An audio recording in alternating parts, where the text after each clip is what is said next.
Habibi, Assalamualaikum warahmatullahi ta'ala wabarakatuh. Good morning. Good morning. Have a blessed morning to everyone. Alhamdulillah. Siguro nagtatataka kayo kung bakit ako nandito ngayon. Well, I'm gonna show you. Today, I'm here at Manor's Hotel here in Baguio City. So, alam nyo ba, dito sa Baguio City ay napakaganda. Lalo na sa month ng January at saka February. Look around. Is it amazing? Yung hotel niya, talagang woody or country home o country road o ayun ko ba kung anong tawag dyan. O country hotel ang kanyang design. So, malakas siyang kumbaga nagbe-blending yung hotel, nagbe-blending dito sa forest.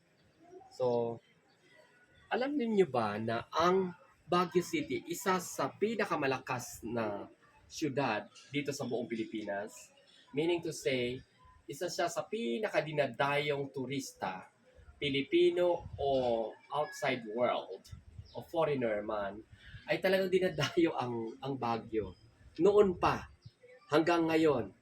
Ngayon, I think sila ang pinakamalakas na turista, maliban sa Boracay ha. Kasi ang Baguio kasi talaga merong sariling character. Parang ako may sariling character. Charles. Kaya, alam niyo kung bakit lagi tuwing nagpupunta ako dito, lagi kong pinupuntahan ang Cap Janhay. Kasi ang Cap Janhay, itong lugar na to, ito yung, I could say, hindi lang siyang safe, isa rin siya na yung mga tanawin niya dito talagang yung mga grass, yung mga bulaklak talagang maintain hanggang ngayon, mula noon hanggang ngayon.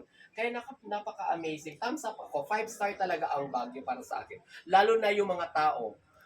Kahit anong hotel, mumurahin man or mamahaling hotel, the same silang mag-asikaso sa mga turista. Wallahi.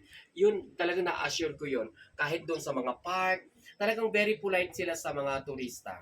Kahit mga kapwa Pilipino nila ang turista, kahit tayo, taga Manila, minsan tayo pa yung, minsan gina-joke natin sila ng harsh.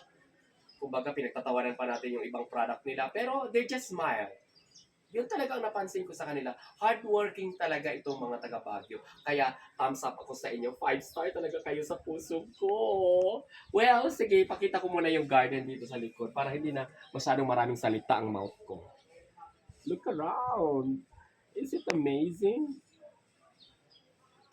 Very fantastic, di ba? At yung maganda dito, alam mo yung kunwari, yung pagod na pagod ka na sa buhay mo, marami kang trabaho, marami kang iniisip, ito yung tamang-tamang lugar para sa iyo. Hindi mo na kailangan pumunta ng Japan, pumunta muna ng ano. Try to visit Baguio first.